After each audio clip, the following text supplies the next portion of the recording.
हिंदी में यूपीएससी की तैयारी से संबंधित प्रोग्राम्स को देखने के लिए सब्सक्राइब करें स्टडी IQ-IAS हिंदी।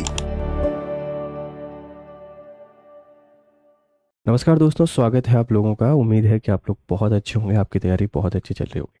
आप सबने कुछ समय पहले देखा होगा कि सरकार के द्वारा नए लेबर कोड्स बनाए गए हैं। लेबर कोड्स क्या होते हैं, इनको समझने की कोशिश करेंगे और इसी के साथ में इनके प्रभावों को समझने की कोशिश करेंगे कि किस तरीके से ये मजदूर और नियोक्ता और कर्मचारी दोनों को प्रभावित कर सकते हैं और इनमें क्या कमियां हैं, मतलब क्या और बेहतर तरीके से सुधारा जा सकता है। लेबर लॉस क्यों जरूरी होते हैं, इन सब को भी समझेंगे। ये खबर क्यों चर्चा में आई है, चर्चा में इसलिए आई है क्योंकि सरकार ने अभी ड्राफ्ट बना दिया है, एक मसौदा तैयार कर दिया है कि लेबर लॉज में कुछ ऐसे ऐसे परिवर्तन आएंगे।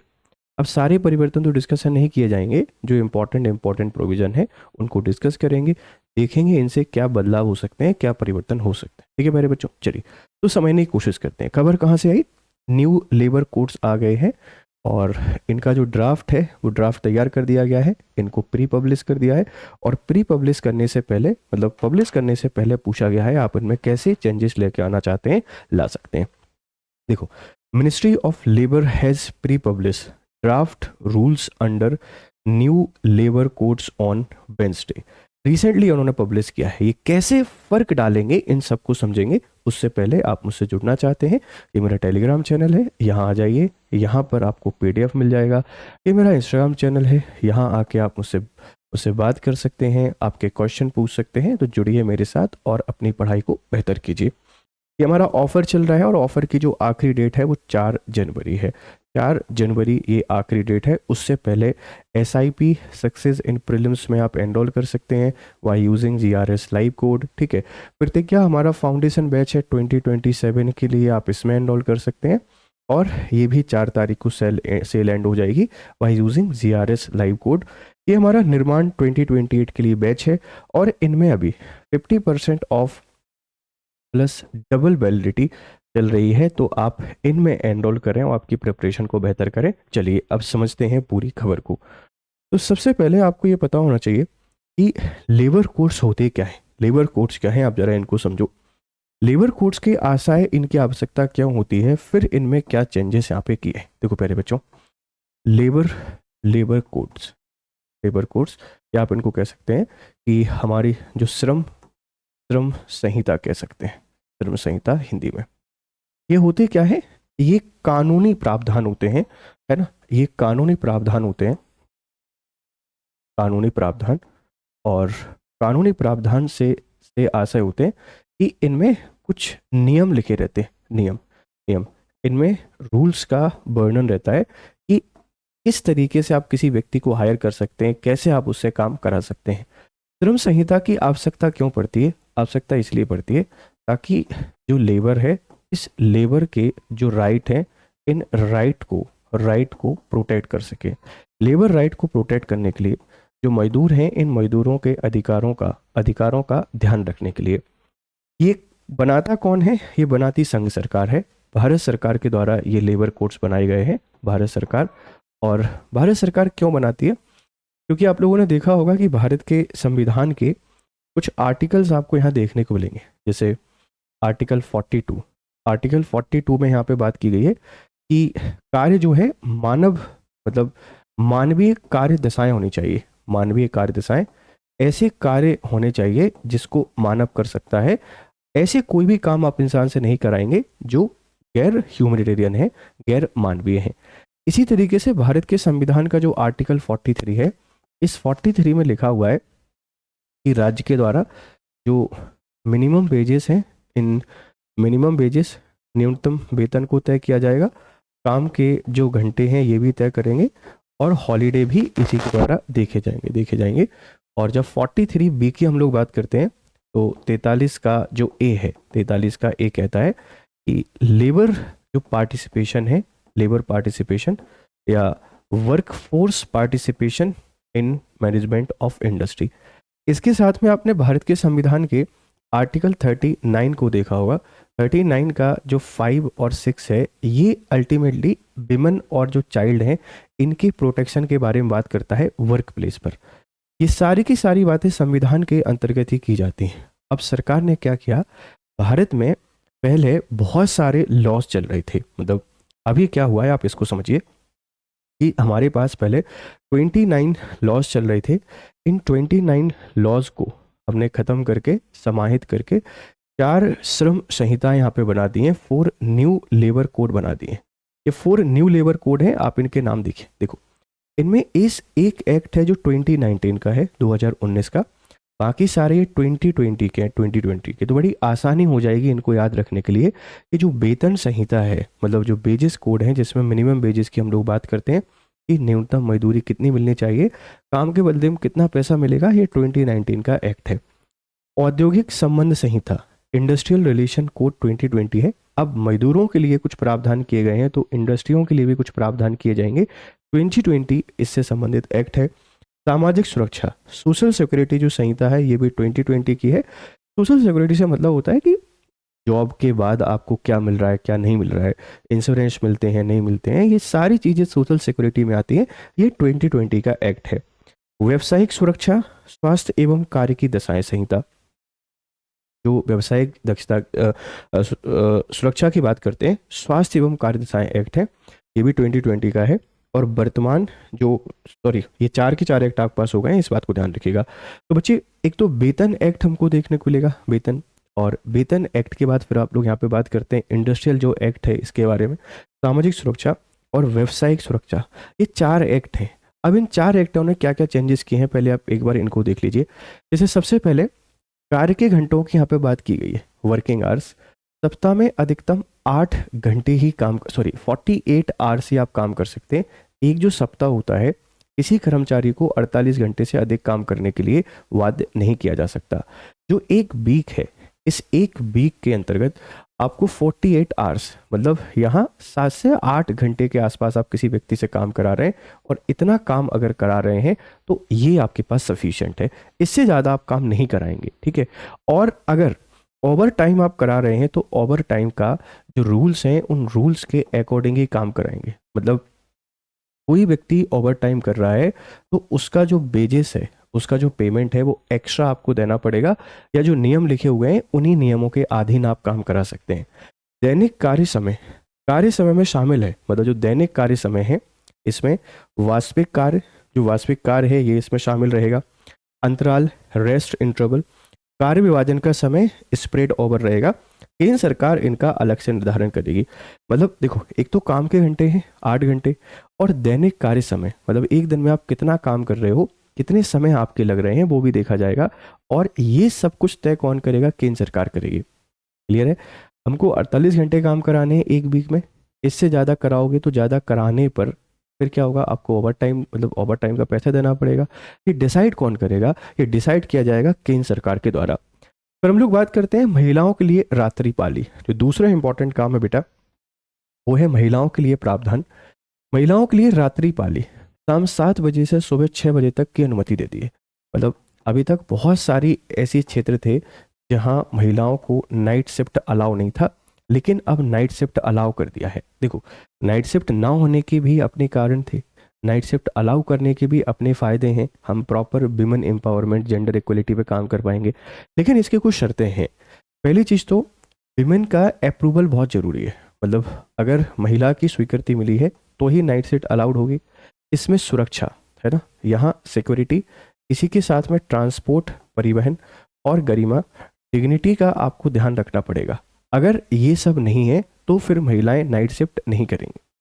अलाउ कर दिया है परमिशन के साथ, लेकिन सुरक्षा, परिवहन और गरिमा का ध्यान रखना पड़ेगा, उसके बाद ही नाइट शिफ्ट में आप लगा सकते हैं।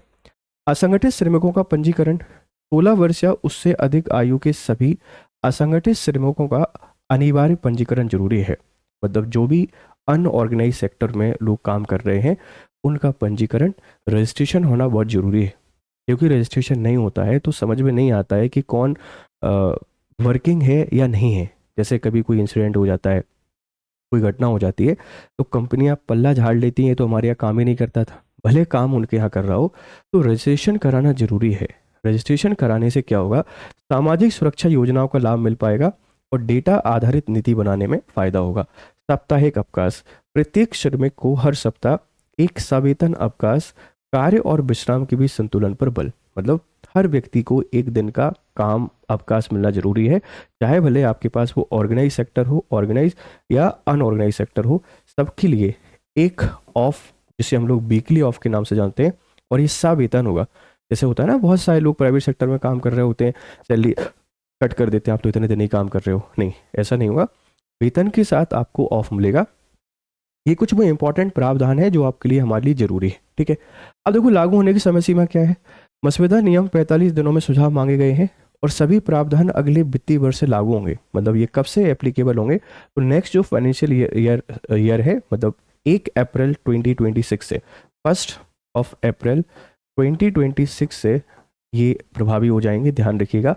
और अंतिम अधिसूचना के बाद प्रभावी होंगे। सरकार का उद्देश्य क्या है, श्रम कानूनों का सरलीकरण करना, ईज ऑफ डूइंग बिजनेस को बढ़ावा देना, श्रमिकों की सुरक्षा, स्वास्थ्य और गरिमा का ध्यान रखना, अनौपचारिक क्षेत्र को औपचारिक बनाने की कोशिश करना, अनऑर्गेनाइज जो सेक्टर है उसको ऑर्गेनाइज सेक्टर की तरह बनाने की कोशिश करना, ये सरकार का उद्देश्य है।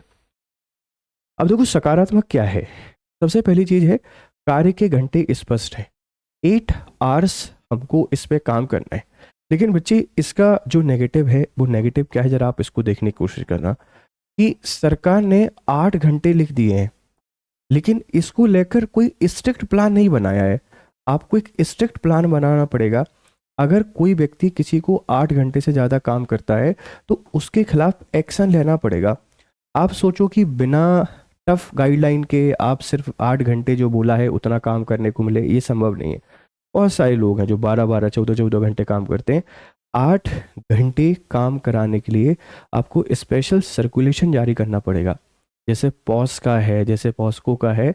उसी तरीके से ये 8 घंटे जो काम के हैं, ये भी आपको तय करना पड़ेगा कि इतने ही घंटे काम कराने, इससे ज़्यादा नहीं कराने हैं, क्योंकि उसके कारण बहुत नेगेटिव इफेक्ट पड़ता है हेल्थ और पर्सनल लाइफ पर। महिलाओं की कार्य भागीदारी बढ़ेगी, बिल्कुल। जो work force participation of female increase होगा। लेकिन ये भी हमको ध्यान रखना पड़ेगा कि इनकी जो डिग्निटी है वह डिग्निटी का ध्यान रखा जाए, क्योंकि हमारे भारत में एक सोच चलती है शोषण वाली, जिसका जितना शोषण हो सकता है, जिसका जितना एक्सप्लोटेशन हो सकता है उतना एक्सप्लोटेशन कर लेते हैं। बाकी हमको क्या जा रहा है। असंगठित श्रमिकों को पहचान व सुरक्षा मिलेगी। देखो आपने रूल बना दिया है कि रजिस्ट्रेशन कराना है। अब समस्या बेटा देखो यहाँ पे क्या हुई रजिस्ट्रेशन के साथ में, कि ये 2 ऑप्शन देंगे लोगों के लिए, 2 ऑप्शन देंगे कि रजिस्ट्रेशन कराना है, ठीक है, तो इसके चार्जेस लगेंगे, ये पैसा कट होगा, वो पैसा कट होगा। आप तो रजिस्ट्रेशन मत कराओ, ज़्यादा फायदा है, अब बिना रजिस्ट्रेशन के काम करने लगो, विदाउट रजिस्ट्रेशन। तो लोग इन्हीं को चूज करेंगे।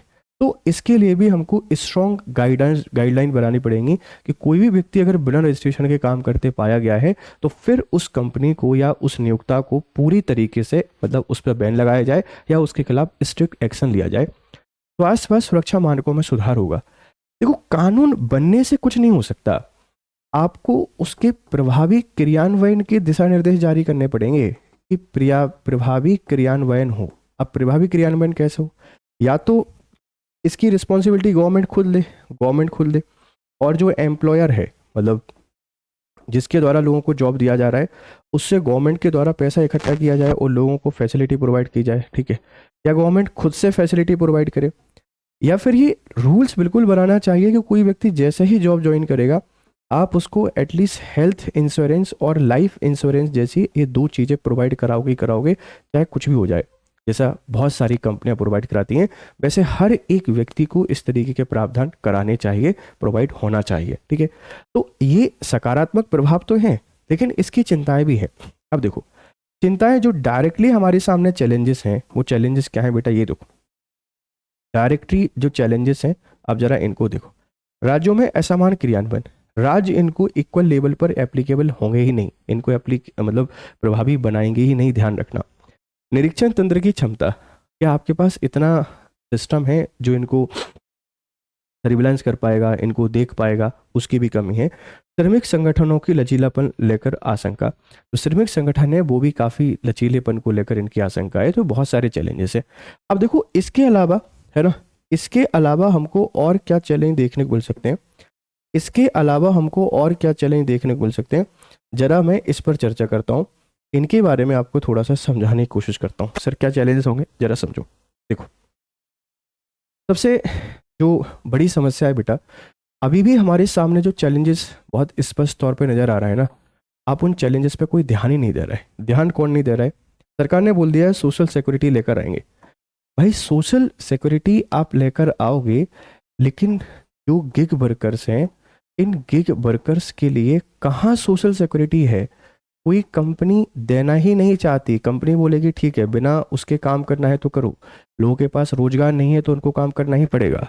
गिग वर्कर के जो इंटरेस्ट हैं, इनको लेके सरकार ने कोई भी ठोस प्रभाव या ठोस कदम यहाँ पे नहीं उठाया है। तो ये अभी भी एक समस्या बनी हुई है, अभी एक समस्या बनी हुई है। इस बात को थोड़ा सा ध्यान रखना। सरकार ने हायरिंग और फायरिंग के जो रूल्स हैं, फायरिंग रूल्स को काफ़ी सिंपल कर दिया है, काफ़ी सरल कर दिया है। मतलब जो जब जिसको हटाना चाहे हटा सकता है, ठीक है। अब हटाने के नियम आपने आसान कर दिए हैं, तो इससे क्या होगा? इससे लेबर का एक्सप्लोटेशन होगा।